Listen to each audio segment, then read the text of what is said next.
say a regular statement, something like, "Can you please pass the butter?" And they'll be like, "I can pass you my phone number, baby." No, I want butter. Hashtag Libra issues.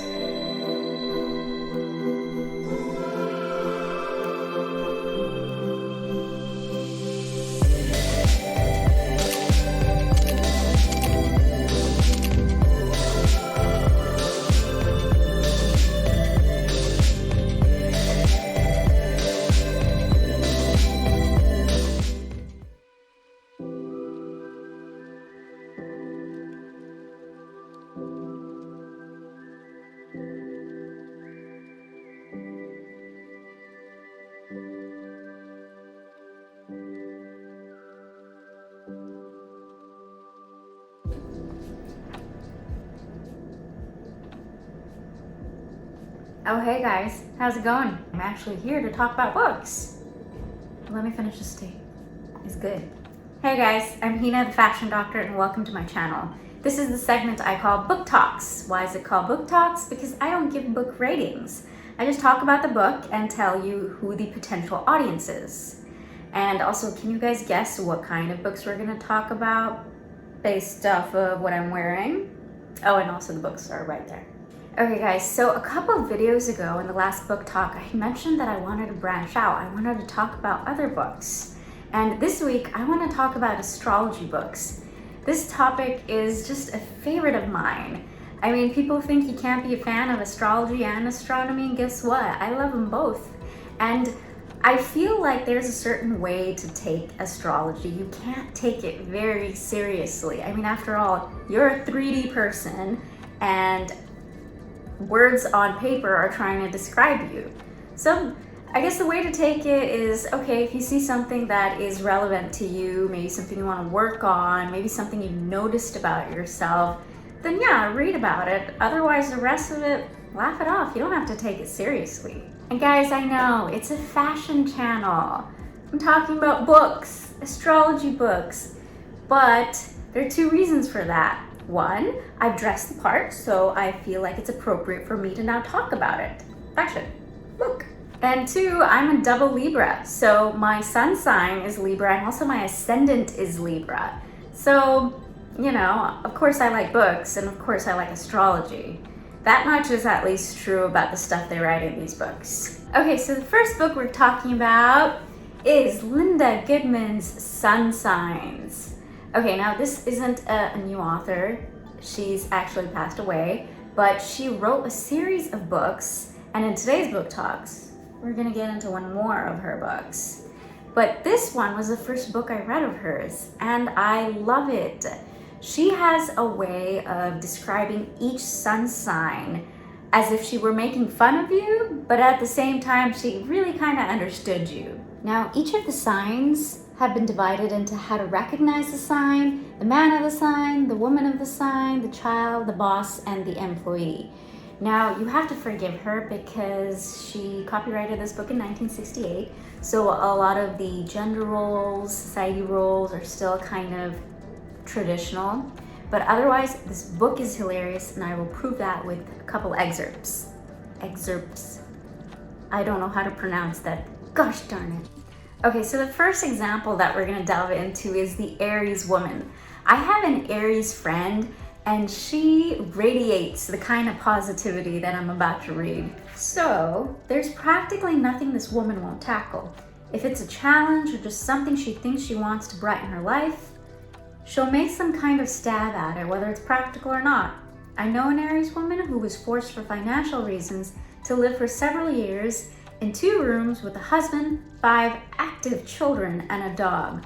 That kind of an arrangement can get a little cramped, and just contemplating it might give a woman with any common sense a few doubts. Not a Mars female, this one coped somehow, though she may have let it goad her into a few tantrums. In the middle of the situation, when an astrologer read her natal chart and pointed out that her planetary aspects showed a long period of great hardship in her life, she was puzzled and intrigued. When does it look like it might happen? She wanted to know. That's hilarious. That's hilarious, guys. That's the kind of positivity that an Aries woman has, that a Mars lady has. On to the second little bit that I will be reading. It's from How to Recognize a Libra. Librans hate to be rude, yet they'll straighten the crooked picture on your wall and snap off your blaring TV set. Librans love people, but they hate large crowds. Like gentle doves of peace, they go around mediating and patching up quarrels between others. Still, they enjoy a good argument themselves. They're good-natured and pleasant, but they can also be sulky and they balk at taking orders. Librans are extremely intelligent. At the same time, they're incredibly naive and gullible. They'll talk your ear off, yet they're wonderfully good listeners. Librans are restless people, but they seldom rush or hurry. Are you completely confused? You're not alone. There's frustrating inconsistency to this sun sign that puzzles the Librans themselves as much as it does others. Guys, I read that entire chapter and the Libra woman and the Libra man, and I was just like, I'm so understood. There are others like me out there. Okay guys, so the last example I'm gonna read to you is from How to Recognize a Scorpio. And guys, I have a friend who is a female Scorpio, and I feel like that specific paragraph was written by her and for her, if not the entire chapter. So let's dive in. If you're sensitive, don't ask his opinion or advice. You'll get the naked, brutal truth. You asked him, he'll tell you. Scorpio will not pay a false compliment to gain a point or win an ally. It's beneath him to flatter. When he says something nice to you, treasure it. You can be sure it's sincere and unvarnished. If he says you have a good voice, stop singing in the shower and grab a microphone. If he says you have a great voice, you can safely audition for Covent Garden. He may even effortlessly move a few mountains out of your way to help you along. That described her very well. Some of the references I don't get entirely, just because, you know, I'm not from 1968. But otherwise, yeah, she's spot on, Linda Goodman. You know Scorpio. I'm fine with female Scorpios, but I feel like male Scorpios, specifically if you're in a relationship with them, they're a tad bit too jealous. And as a double Libra, I mean, what I say might seem like a flirtation. I can't help it, okay? It's the Venus in me. Like, I'll say a regular statement. Something like, can you please pass the butter? And they'll be like, I can pass you my phone number, baby.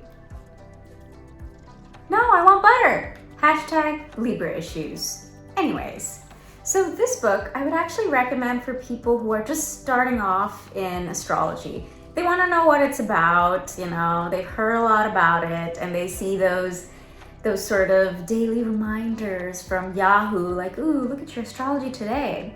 Well, let me tell you, it gets a lot more complex than that.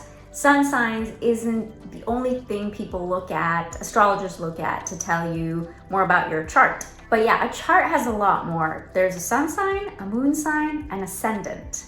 And after that, there's an entire chart based on the exact time you were born, and they will tell you where each planet was, in what house it was placed when you were born.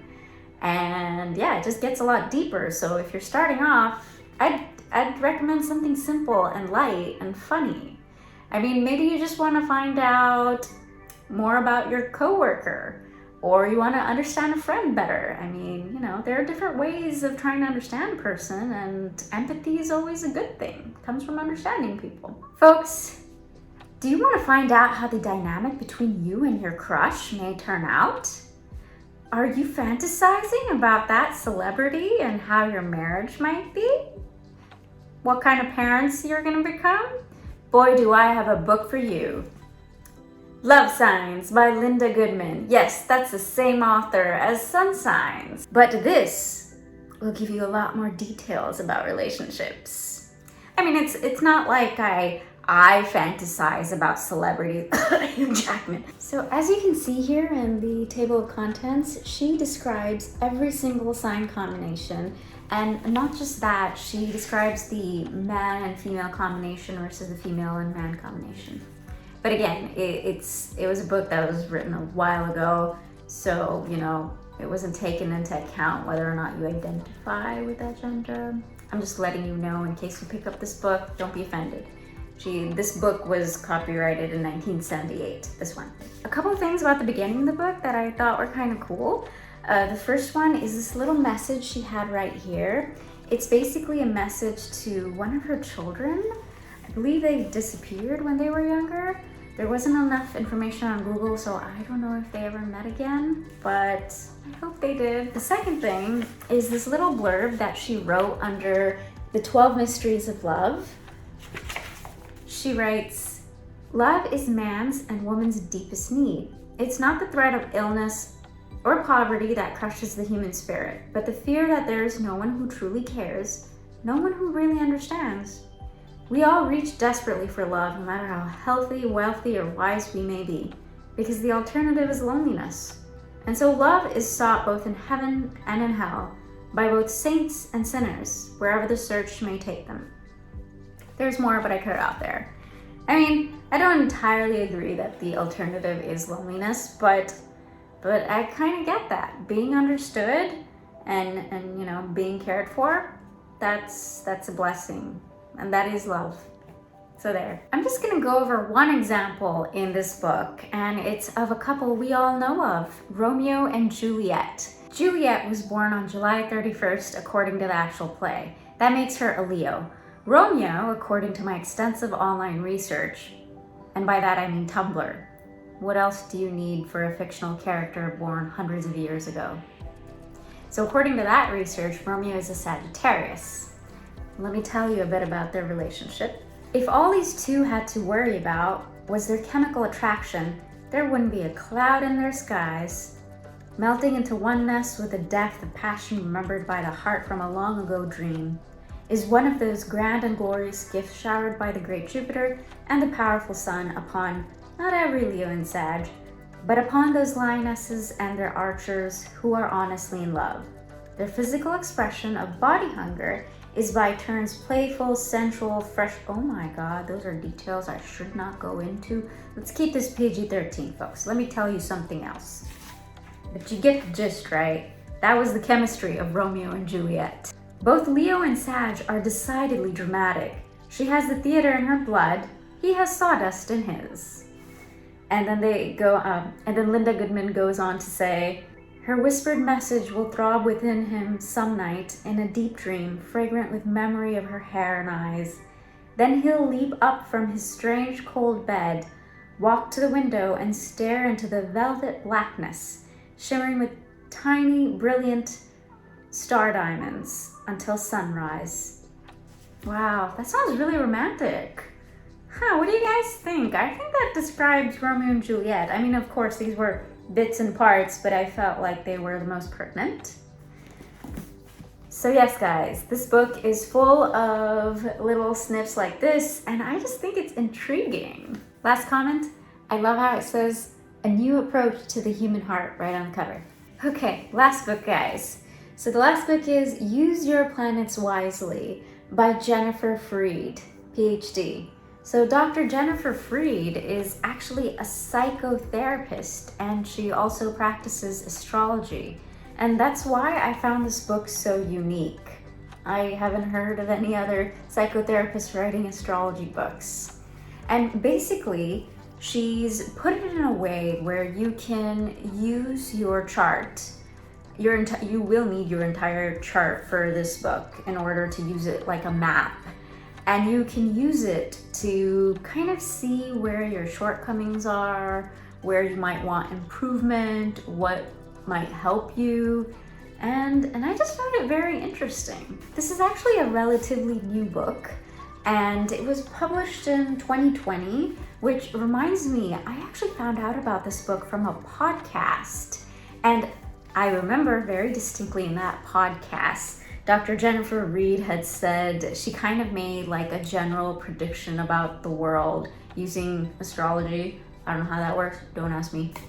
But she made a general prediction, and I remember this was like in February of 2020 when shit hadn't really gone down.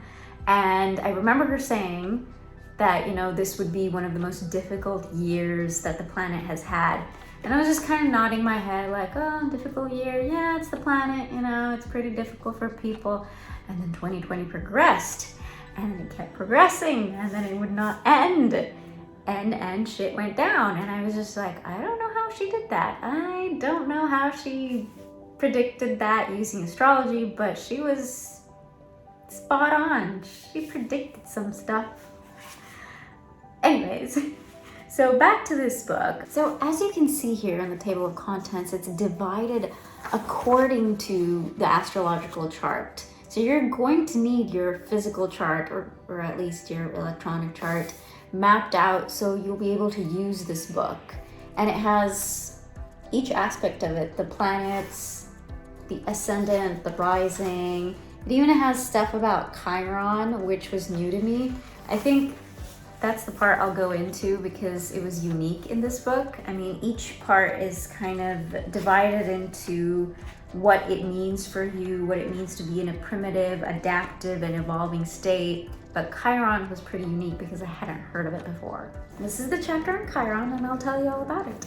So, Chiron actually represents the archetype of the wounded healer. It's a symbol of the fundamental truth that a person who has been wounded is best able to help others heal. Now, Chiron was actually this Greek mythological centaur, and he ended up getting injured on his knee with an arrow that was dipped in the blood of Hydra, which meant that the wound would never heal. He would always feel pain, and since he was immortal, he would eternally feel that.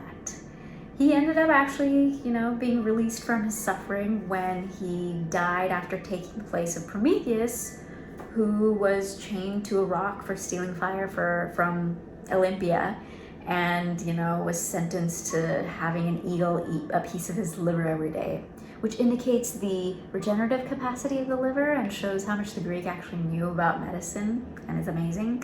But back to Chiron.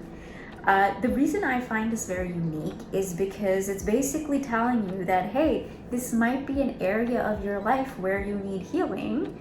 And she said, she explains it via astrology, but there's so much psychology involved in that too. And it makes sense. Like, if you're hurt, you know how to heal yourself. And once you figure that out, you can help others. I thought that was really unique, and a lot of the rest of the book is the same. It's divided into, where your sign, your planets fall. So for Chiron, it would be the same. It would be like Chiron and Capricorn, Chiron and Sagittarius, wherever it falls. Read that, see if it applies. Now, this book I would actually recommend for people who already have their charts laid out and they kind of know what astrology is. Also, people who are interested in psychology, this is a combination of both, and it makes it a very different read. Yeah, it's a very cool book. I recommend it. Okay guys, that's it for today. I need to wrap up and rest. I hope you enjoyed it. I know it was kind of a different topic, but you know what? It can be entertaining whether you love or hate astrology. If you just keep an open mind, you might find something that's useful in it for you. I hope I've at least inspired you to pick up a book and model an outfit out of it. It's fun and it makes me feel like Miss Frizz from Magic School Bus. Oh, and by the way, guys, I have homework for you. I want you to find out your sun, moon, and ascendant and comment it down below, along with something funny you want to share, or really anything. I think it'll be fun.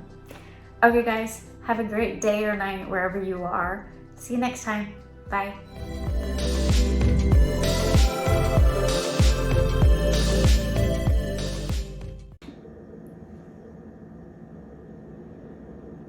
Oh! So Juliet was apparently born on July 31st?